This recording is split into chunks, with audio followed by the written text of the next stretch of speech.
Hola, ¿qué más todos? Soy López. Pero ser yo no es suficiente. Quiero más. Quiero que cuando las personas pasen por enfrente de mi ventana digan, wow, esta persona es pretenciosa. ¿Listo? El mito de Sísifo, el ensayo más famoso del reconocido escritor Albert Camus. el cual lo llevó a la fama, o lo más cercano a esta, en una época donde aún usaban la máquina de escribir. Y por buena razón. Este ensayo trata sobre diversos temas a profundidad, sobre el suicidio, el absurdo, la libertad. Sigo en la página 25. Lo más importante es el final del ensayo, donde comienza a concluir su obra con la relación al mito de Sísifo, un mito griego basado en el supuesto primer rey de Éfira, que era una persona que hacía todo en su poder para mantenerse al mando. Este comportamiento resultó en él atrayendo la ira de Zeus, el cual mandó a Tánatos, la personificación de la muerte, a mandarlo al Tártaro.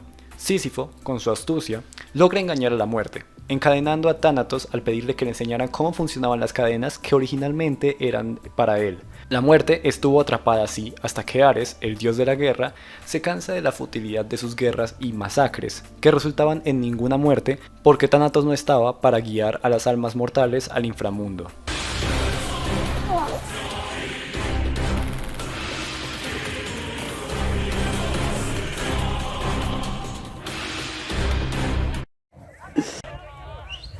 Bueno, marica, ¿vamos a almorzar? Sí, vamos a almorzar. ¿Listo? Este no era el último as bajo la manga que Sísifo tenía, ni de lejos. Antes de que Tánatos fuera liberado, él convenció a su esposa de que cuando él muriera no se le realizaran los mismos procedimientos funerales que son dignos de un rey y que son tradición para esa época. Al final logró convencerla, y cuando él se dio cuenta de que no había sido enterrado con esos procedimientos, convenció a Hades, el dios de los muertos. Pausa. Aquí es pertinente hacer una aclaración entre el dios de la muerte y el dios de los muertos. Según una interpretación de la mitología griega, que es la que vamos a usar ahora mismo, se puede resumir en que Hades, el dios del inframundo, es el gobernador entre los muertos, mientras que Tánatos es la personificación de la muerte, el cual está encargado de transportar a las almas de los muertos al inframundo, especialmente los muertos por guerras u otros combates, lo cual podría explicar la relación que tiene con Ares, mientras que, según la variación de este mito, las almas de las personas que murieron de maneras más comunes son llevadas al más allá por el dios Hermes y Caronte, el barquero de Hades. Todo esto es una aclaración a una variación muy leve en la descripción de dos entidades sobrehumanas de la mitología griega, pero hey, esos 10 a 15 minutos no se consiguen solos. Volviendo al tema, Sísifo entonces se da cuenta del acto descarado que su esposa fue obligada a hacer y convence a Hades, el dios de los muertos, de que lo deje acceder por una última vez al plano de los vivos para castigar a su mujer. Hades, también ofendido por dicho acto de la esposa de Sísifo, accede a este trato, y así Sísifo logra burlar a la muerte por una segunda vez, ya que al salir del inframundo logra escapar por segunda vez las manos de Tánatos y vivir por un tiempo más. Lamentablemente, esa es la última vez que Sísifo logra evadir la muerte, porque ya en su tercer encuentro es atrapado y llevado al inframundo sin ningún tipo de excusa para poder salir. Aquí ya ha irritado a los dioses lo suficiente por haber intentado evadir la inevitabilidad de la muerte. Quieto ahí, aún es tu momento. Y termina recibiendo un gran castigo por parte de los dioses. Siendo que él tiene que levantar una roca cuesta arriba de una colina, solo para que cuando apenas llegue a la cima, la roca ruede de nuevo a la base, subiendo la roca para que ésta vuelva a bajar. Sin embargo, hay variaciones muy diferentes del mito, lo cual es obvio porque pues con la tradición oral de los mitos era muy fácil que se cambiaran algunos detalles, y esos detalles se fueran cambiando cada vez más y más, como jugar teléfono roto, pero en vez de con unos amigos, es básicamente entre ciudades, lo cual no resulta bueno para nadie porque se termina cambiando absolutamente todo. Pero en este caso, es importante detallar que hay unas variaciones en cómo Sísifo sube la roca. En una variación del mito, se dice que Sísifo sube la roca por un costado, digamos el costado izquierdo, para que ésta ruede por el mismo costado hasta la base, él teniendo que subir solamente entonces el costado izquierdo de la montaña. Pero hay otros que dicen que él la sube por, digamos, el lado izquierdo, y la roca, apenas llega a la cima, baja por el lado derecho, lo cual parece algo muy irrelevante, pero es un detalle importante para más adelante. Y bueno, ya acabando el mito en sí, podemos empezar a ver algunas de las diferentes interpretaciones a y cómo ha modificado aspectos de la sociedad durante las últimas décadas. Podríamos comenzar con unas interpretaciones más reconocidas de este mito, que pueden ser fácilmente una de las más importantes para el desarrollo de Andrew Bird. He visto peores. Esta canción, que no puedo poner por las leyes de derechos de autor de YouTube, cuya letra, que tampoco puedo narrar porque esto es clase de castellano o algo así, son bastante relevantes para el análisis del mito. Las dos partes que más importan son la introducción y el coro. La introducción es esta, donde se interpreta que Sísifo, presentado frente a las dos opciones, entre continuar acarreando su tarea subiendo la roca o intentar escapar de esta, saltando de la montaña para quemarse en el infierno por el resto de la eternidad, elige la segunda opción. Y aquí está el coro. El coro se puede interpretar de la misma manera. Sísifo en este momento se cuestiona si de verdad debería saltar hasta el precipicio, lo cual es la metáfora para el suicidio. Dice que tiene una casa, que sería destruida si suelta la piedra y la deja rodar sin ir a volver a intentar subirla, lo cual se refiere a que si deja de realizar esta tarea eterna y etérea, todo el progreso que había hecho desde que fue castigado habría sido para nada, ya que dejaría de cumplir su castigo para ir a quemarse en el fuego de la damnación eterna, que, en esta interpretación se afirma que se basa en la versión del mito donde Sísifo no fue obligado a subir la piedra, sino que tenía la opción entre hacer eso o ser enviado al fuego del infierno por la eternidad. Al final, el compositor termina planteando su propia postura de que el destino no existe, sino que todo depende enteramente del ser humano, la cual es una visión bastante similar a la de Camus. Pero bueno, ahora vayamos con el segundo intérprete más famoso y reconocido de este mito, Albert Camus. Este es un filósofo que se cree mucho por haberle solo cambiado el nombre del nihilismo a uno más bonito y haber dicho que esa era su nueva corriente de pensamiento. Yo también podría hacer eso. Ok, tal vez no, pero igualmente, ¿de qué tanto habla en su ensayo sobre el mito de Sísifo? Relato mítico, que es el título de ese ensayo, así que obviamente debe tratar bastante sobre eso, ¿cierto? Como 10 páginas de las 100 que hay. El filósofo Albert Camus utiliza su obra para hablar de cómo el ser humano tiene una vida sin ningún propósito o sentido, además de que lo único asegurado que tienen es la muerte. Pero, aún así, intentan fuertemente encontrar un orden en el sinsentido de la vida y hallar su propio objetivo en esta realidad.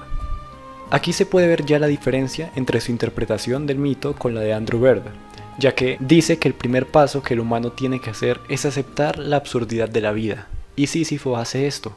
En vez de lanzarse al precipicio, él sigue subiendo la roca. Por lo tanto, si el descenso se hace en algunos días con dolor, puede hacerse también con alegría. Sísifo debe estar feliz cuando sube y baja la roca. Sísifo siente esto, porque está rebelándose frente a la inutilidad de subir la piedra una y otra vez, lo cual es interpretado como una metáfora a la repetición de tareas mundanas que la mayoría de las personas realizan en sus vidas: despertarse, trabajar, dormir y así por toda su vida. El obrero actual trabaja durante todos los días de su vida en las mismas tareas, y ese destino no es menos absurdo. Pero no es trágico, sino en los raros momentos en que se hace consciente. Sísifo es dueño de su destino, le pertenece a él y solo a él. No depende de dioses ni oráculos para decidir esto. E igual a este personaje mitológico, el hombre se vuelve libre cuando contempla su propia inutilidad frente a la absurdidad de la vida. El esfuerzo mismo para llegar a las cimas basta para llenar el corazón de un hombre. Hay que imaginarse a Sísifo dichoso. Y además de estos, podemos ver interpretaciones mucho más contemporáneas y más modernas que, digamos, una canción o un ensayo. Esto siendo en la zona de los videojuegos.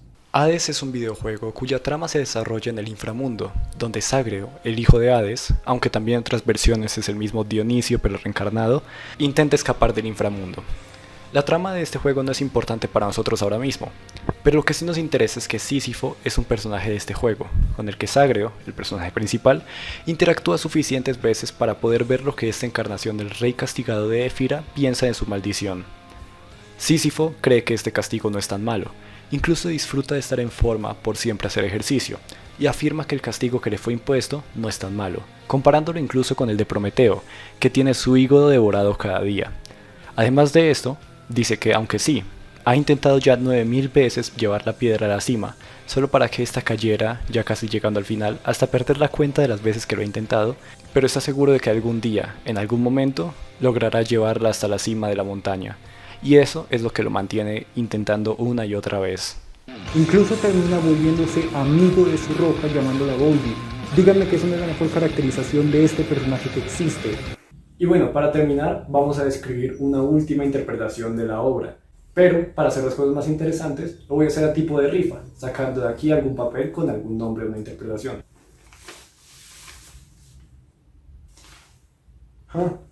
Pensé que había puesto aquí toda la colección de Percy Jackson. ¿Es esa mi acta de nacimiento? Paul Ricoeur, también un filósofo francés que definitivamente ya conocía previo a estar escribiendo el guión de este trabajo. Por razones legales, no es cierto. Ricoeur realizó una interpretación del simbolismo dentro del infierno al que Sísifo fue condenado. El hecho simbólico es repetir siempre la misma tarea, de ahí que lo mismo no es un asunto de rutina. Por ahora, vamos igual que con Camus. Ricoeur considera que toda acción simbólica se presenta como una oportunidad para reflexionar, de un tema que normalmente no se discute, la no muerte. Sísifo representaría la mayor rebeldía contra lo único que parece ser un seguro universal, la muerte. Esto lo relaciona al contexto del Estado moderno. Si lo pensamos desde ese contexto, la reflexión nos lleva a un cuestionamiento del funcionamiento del Estado y las leyes, lo cual nos lleva a hacernos algunas preguntas sobre los castigos y la justicia. ¿Qué se busca cuando se castiga o con qué intencionalidad se les impone una condena? ¿Qué es lo que justifica una condena? ¿El castigo remedia el daño? ¿Es necesaria la severidad a la hora de imponer un castigo? Develar cualquier secreto de los dioses, además de intentar evitar la muerte 2 veces, es un grave delito, y Sísifo es condenado severamente por incurrir en esto. Con la severidad de tal castigo impuesto a este rey, Zeus se asegura de que nadie más intente incurrir en una falta así de grave, y así es como se da un tipo de orden social por medio del mito. Y ya para concluir, podemos ver que el mito de Sísifo cumple con las funciones del mito básicas, ya que no individualiza a los humanos, sino que los deja como personajes muy secundarios, mientras que son los personajes principales como los dioses, encarnaciones de la muerte, o pues en este caso sí un rey que es un inmortal, pero que es el personaje principal, son individualizados y mostrados como personajes en sí. Además de esto, me gustó tanto la idea del absurdismo y de Sísifo y de todo lo que él representa para diversos espacios, pensamientos, ideologías y demás, que decidí crear mi propio partido político basándose en esto. El equipo Sísifo. Número de miembros actuales, 0 personas. Y como primer acto, voy a intentar subir una roca desde la 9ª hasta la 7ª para mostrar mi aprecio por el esfuerzo del incansable Sísifo en su rebeldía contra los dioses, el destino y la muerte incluso.